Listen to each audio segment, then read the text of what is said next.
kaiju suddenly emerges in Yokohama and starts rampaging through the city, but it is swiftly vanquished by the defense force.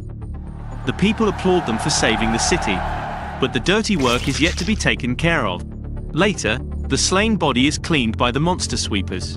As they begin to clean the monster's splattered viscera, the supervisor notifies Kafka that they require someone to handle the intestines section, and he has been assigned there. Kafka protests the decision, but since the decision has already been taken by the higher-ups, nothing can be changed now. The scene of the intestines is as beautiful as you can imagine. The whole place is covered in intestinal tissue of the monster, and the super stenchy smell of the monster's poo-poo. The people assigned there are still vomiting due to the smell seeping even through their biohazard suit. After the work, Kafka returns to his apartment, but he can still smell the guts in the room despite the rigorous cleaning he went through. On TV, he notices the discussion about the captain of the Defense Force 3rd Division, Mina Ashiro, and her team is the one responsible for today's swift containment and neutralization of the kaiju attack. She has already neutralized hundreds of kaiju, and is the most popular captain in the service for her remarkable feats. She has the potential to become a Defense Forces commander in future. After seeing Mina on TV, Kafka recalls his memories with her when they were very young. He promised her that they will wipe out the kaijus together. Kafka reflects on the present, that how fate had entirely different plan. The job is messy, but the money is really good. He have a nice apartment and some beers too, but all this with a broken promise and the tag of a liar. The following day at work, Kafka meets Rino Ichikawa, a new young part-time employee who is attempting to enlist in the Defense Force. Rino is informed that long time ago, Kafka also attempted to enlist in the Defense Force, but he later gave up and chose to work for them on a permanent basis. According to Kafka, he gave up because the competition got very stiff and with age, things became very hard for him. Rino says, he has never give up mentality and can't comprehend Kafka's reasoning to give up so easily. On this remark, Kafka feels embarrassed. As they approach the kaiju, the manager assigns different tasks to each team and places Rino at intestines, which causes Kafka to laugh. However, the manager informs that Kafka has also been assigned to the intestines, because he is very skilled at cleaning intestines. After the cleaning session, both Kafka and Rino struggle to eat the lunch. Kafka provides Rino with vitamins and nose plugs to help him tolerate the intolerable foul odor. Rino refuses to use them, but Kafka forces him to do so, creating a humorous scene. Following the day, Rino thanks Kafka for aiding him throughout the day, and teaching him a lot about kaiju anatomy. He also reveals that due to Japan's declining birth rate, the Defense Force has increased the maximum recruitment age to 33. He suggests him to try his luck one last time. However, as Rino was leaving, a kaiju suddenly bursts out of ground and attempts to attack him. But Kafka quickly lunges and saves Rino before he could be eaten by a kaiju called Yoju. Kafka barely manages to save Rino and himself. Seeing the creature, he commands Rino to run and alert the other to bring in assistance. Rino is reluctant to leave him in such danger, but is forced by Kafka to follow his command.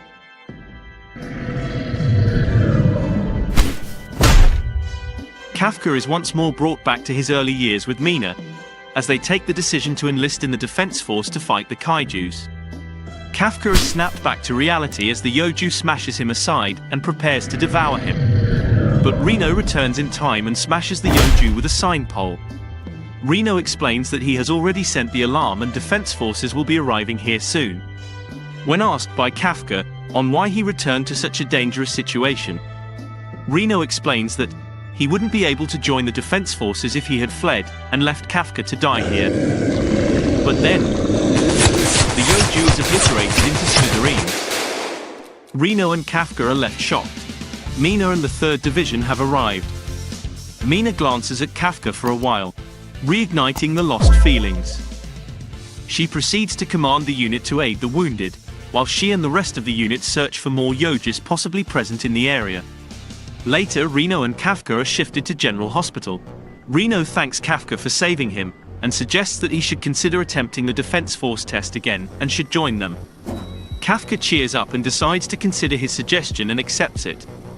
But suddenly, he notices a small flying kaiju above him. The kaiju claims to have found him, but before he could respond, the kaiju enters his mouth and turns Kafka into a kaiju monster. Reno and Kafka are both perplexed. Kafka tries to convince Reno that it's him and not a kaiju. While passing by, an elderly man notices them. Seeing a kaiju in the hospital, he gets scared and sounds the alarm. While taking a bath, Lord have mercy. We must stay focused, brothers. Mina calls Kafka a liar, with a big L, while recalling her childhood, how Kafka lied about his intentions to stand by her side and fighting kaijus together. But Mina's thoughts are interrupted by a call from the commander about a kaiju appearance, and upon his orders, she agrees to send her squad to handle the issue. At the hospital, the old man is totally scared of the kaiju that Kafka has become. Reno suggests Kafka to smile, to ease the old man and clear the misunderstanding. However, the old guy just faints from the terrifying smile of Kafka. When Kafka touches the wall, it damages it severely, startling both him and Reno with the power Kafka possesses now. Kafka and Reno quickly realize that if the defense force arrives here, Kafka will also get blown into pieces. Realizing it, they consider fleeing. They decide to try to escape through the window, and when Kafka tries to open it, it shatters it completely, again shocking them. Seizing the opportunity, they both escape from the hospital. As they are running, suddenly Kafka's body begins to disfigure, and strange figures emerge from Kafka. But as Kafka opens his mouth, a long monstrous appendage emerges from within, snatching a bird from the vicinity and consuming it. He reverts to his original kaiju form. Kafka then remarks that he needs to urinate urgently, but he is confused as he doesn't have anything down there to pump it out. In his new body, he doesn't have proper control over it and starts leaking it from his nipples. The liquid begins gushing out from his nipples. Feeling ashamed, he declares no woman would want to marry him after this. But then he realizes that in this form, he might have a better chance of passing the Defense Force exam. But Reno warns that they will put him down immediately if he tries to do so. In midst of all that, Kafka starts sensing something underground. Suddenly a kaiju emerges from the ground in the distance. Kafka believes it is a yoju, similar to the one from yesterday. Reno proposes that this is the best chance for them to run and hide, as the defense force will be divided between them and the yoju. At the site of emergence, a little girl is searching for her mother. The yoju is about to devour the child, but Kafka shows up in time and punches the yoju far away. Kafka is again perplexed at the strength he possesses. The little girl is scared of Kafka as a kaiju. Kafka tries to ease her with funny faces, but his misery is the only funny thing in this moment. The little girl only gets scared even more, while Kafka tries to ease her. Meanwhile, the yoju stands up again. This time, Kafka decides to punch the yoju with all of his strength. The yoju is obliterated by his single punch. The blood of the exploded monster starts raining, drenching the surrounding in blood. Kafka informs the little girls that Reno will take them somewhere safe, and he will be leaving, so she doesn't have to be scared anymore. As he was about to leave, the little girl comes forward and thanks him for saving them. Upon seeing the little girl, Kafka is reminded of his broken promise he made to Mina when they were young. Kafka reinvigorates his spirit and informs Reno that he won't be giving up anymore. He will stand by Mina's side and will fulfill his promise to her, while slowly turning back into a human. Based upon the eyewitness's account, the Defense Force designates the Kafka's kaiju form as Kaiju number 8, and is currently hunting for him. He is the 8th documented kaiju this year. It's been 3 months since they haven't been able to neutralize a notorious kaiju. Kafka and Reno receive a letter from the Defense Force. Both of them have passed the first stage of the exam. Reno approaches Kafka, who is assigned to the cleaning section. When Reno gets there, he notices that Kafka's head is transformed into the kaiju and begins yelling at him for exposing himself recklessly. Kafka corrects him, saying he wasn't aware of it and that he occasionally switches unconsciously when he isn't paying attention. Reno tells him they made it past the first stage, but he doesn't seem particularly excited about it. Kafka explains that he always falls short on the second stage. Reno expresses his worries that the second stage is a physical exam, and during it, he might unintentionally turn into the kaiju and get killed. But Kafka reassures him that he can manage it. At that same time, his face again starts morphing into the kaiju, proving how neatly he will get himself shot. Kafka explains that he has already done a lot of research on the kaijus in the last 3 months, and there doesn't seem to be any way for him to become normal again. Regardless, it's his last shot at it, as he is already 32 years old, so he must take the risk. while again transforming into the kaiju while trying to open a bottle. 10 days later, they show up at Defense Forces Tachikawa base for the second stage evaluation. It is a heavily guarded base, responsible for mobilizing officers in times of emergency. A girl approaches Kafka from behind and asks him to move his van, while calling him an old man. Kafka is triggered by her remark. She wants him to move his van, so she can park her car at the 55th parking spot, as today, her lucky number is 5 and his van is sitting on the 55th parking spot. In response to Kafka's perplexity, the girl decides to move his van on her own. She reveals her power suit, lifts the van with one arm, and tosses it aside, leaving Kafka and Reno shocked. She is revealed to be examinee number 2016, Kokoro Shinomiya. She then asks Kafka why he smells like a kaiju. Reno intervenes and explains that he and Kafka work at a kaiju disposal company. Meanwhile, the van is flipped back by Kafka, shocking Kokoro. She implies that he must possess a private suite just like her. As Kafka introduces himself, he reminds Kokoro to remember his name as well, Kafka Hibino. Kokoro tells Kafka that she came to the exam as a formality, but it seems like she may have some fun along the way, and she will make sure to make him look like a fool at the exam. Man, this girl's ego is bigger than Godzilla's ass. As she leaves, Reno gets upset with Kafka for using his abilities in public. Kafka tries to explain that he only transformed the body hidden under his clothes, which she couldn't see. The second stage consists of 2 tests, a fitness test and an aptitude test. According to Reno, they must perform well on the fitness exam, because aptitude test is always a wild card variable that fluctuates every year. During the fitness test, Kafka considers using his power but decides not to, as it would be unfair against the other examinees. Later, he barely manages to keep up during the fitness test and finishes 219th out of 225 participants. To which he says that it has been ages since he took the exam and regrets not using his powers, instead of trying to sound like a based hero. And obviously, Kokoro doesn't miss the chance to poke fun at him. Meanwhile, Soshiro present the examinee applications to Mina Ashiro, saying they have some interesting people in the examination, but remarks that she is probably more concerned about killing kaijus rather than the paperwork. But when she sees Kafka's application, she decides to pay attention to him, which surprises Soshiro. Then Soshiro begins to discuss the prominent candidates, and Reno also discusses them.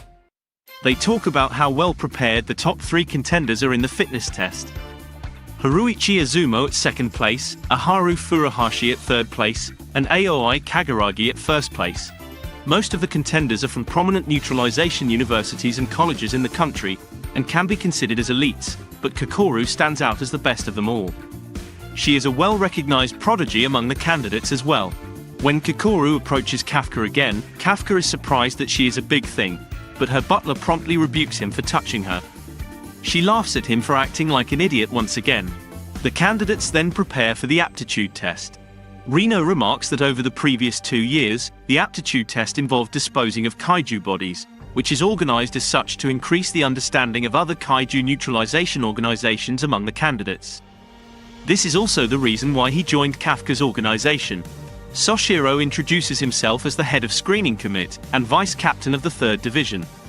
He stands at the entrance gate of the training area too, revealing that the second section of the examination will be kaiju neutralization. Kafka is shocked when Soshiro discloses that the aptitude test consists of kaiju neutralization. Soshiro elaborates that each one of them will receive a defense force suit, which contains kaiju muscle fibers and boosts the user's strength based upon compatibility, so they won't just send them in, like cannon fodder. Reno unleashes 8% of his combat power after equipping the suit. Reno exclaims, "Is 8% the max he can get?" Soshiro answers his question by explaining that 8% is a very decent gain, and a skilled general officer at best achieves a 20% gain. But to everyone's shock, Kokoro the prodigy unleashes a staggering 46%. Soshiro remarks that the potential unleashed by Kokoro puts her in the same class as that of a platoon leader. Haruichi Izumo unleashes 18%, Aoi Kagurari unleashes 15%, and Aharu Furuhashi unleashes 14%. The fact that there are so many above 10% surprises Soshiro and the others. Soshiro says that this year is probably their luckiest. Given the results of others, Soshiro reassures Rino that any percentage above 0 is good enough to pass the test, and anyway, he has never seen anyone with 0% of unleashed potential. But to add to everyone's record-breaking streak, Kafka releases a whopping 0%. Seeing this, Soshiro just can't hold back his laughter. Kokoru also pokes fun at Kafka by saying, he better show the strength he displayed at parking before this exam ends. Later, the candidates are brought to the training area for the final test. Soshiro reveals that they will have to neutralize 36 Honju and Yoju Kaijus. A drone with automatic tracking will keep track of each examinee. The survival of the candidates is not guaranteed, but they will activate the suit shield if their life is in any danger they can't handle. However, this will result in the total elimination of the candidate from the exam. As the test begins, Kafka and Rino theorize that, if the test was simply to see how many kaijus they can kill, using only the senses would have been enough, which means they are also evaluating candidates' actions and how they adapt and devise plans to deal with the threats using their skills. Kafka decides that they must act as backup for everyone because they are weak on offense. While on his mission, Kafka encounters a Yoju and, utilizing the knowledge gained from his cleaning experience, he stuns the Yoju using a stun grenade. He explains that the Yojus have hyper-developed sense of hearing to make up for their rudimentary eyes, making neutralizing them a lot easier once their hearing ability is taken care of. He also warns the other examinees that the Yoju's stomach is soft and weak, making it easy to pierce, and advises them to aim for it. The other candidates thank him for the intel as a Kokoru groupie. Kafka rejects any association with her. The situation seems to be going well, but suddenly, a Yoju emerges from the ground and attacks Kafka from the right flank. The attack severely injures Kafka. He attempts to stand up but can't. The Kaiju is rapidly approaching to consume him. He can't use his Kaiju abilities either, as it would compromise his secret.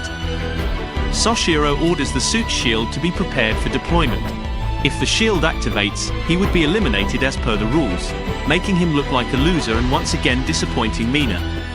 Kafka doesn't want to lose his last chance at redemption. What will he do? The situation looks grim for Kafka. Perhaps his fate is indeed that of a loser. Kafka can literally see his last chance of redemption fading away right before his eyes. But suddenly, Kokoru arrives and obliterates the Kaiju to save Kafka.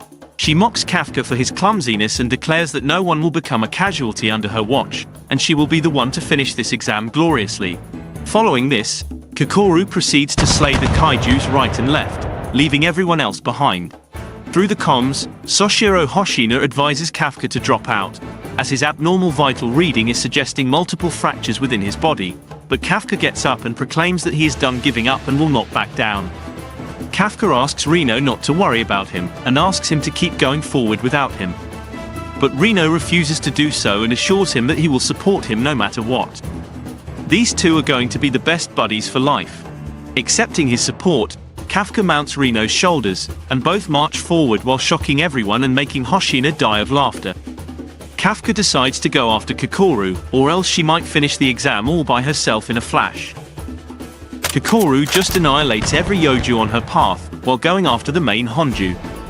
Everyone tries to catch up with her, but they all are left in dust by her. Upon reaching the Honju, Kokoru tosses a grenade behind him, causing the Honju to open its mouth in pain. Utilizing this opportunity, Kokoru jumps into its gaping mouth and pummels its insides. With the collapse of the main Honju, the exam is declared over. Kafka is bamboozled by the fact that she actually finished the exam in a flash. In the war room, Hoshina and Mina mutually agree that Kokoru is indeed very strong and talented, stating they expected multiple dropouts, but everyone made it with minimal injuries. He recalls all the drones and orders the staff to provide medical assistance to the candidates. Cherishing her victory, Kokoru decides to go and tease Kafka again. But the game is not yet settled. She suddenly feels a presence behind her. She notices a mysterious humanoid kaiju standing at a distance from her. He lifts his finger and fires mysterious shots at her, piercing her chest and gravely injuring her. Meanwhile, Kafka and Rino are collapsed on the ground due to exhaustion. Despite her mockery, Kafka admits his admiration for Kokoru's talent. But as they stand up, they are shocked to witness the dead kaiju springing back to life. Due to her severe wounds, Kikaru is unable to stand up on her feet and notices the mysterious Kaiju speaking to the revived Honju. As soon as it becomes aware of her, the Kaiju again fires some shots at her. But Kikoru manages to use the Kaiju suit muscle fibers to bind her wounds in time. Meanwhile in the war room, Soshiro Hoshina observes abnormal readings given off by the dead Kaijus, as if being revived by something and also getting exponentially stronger. The revived Honju gives off a fortitude reading of 6.4. Seeing this, Hoshina concludes that only he and Mina alone can take the Honju head-on. Hoshina orders the candidates to evacuate immediately.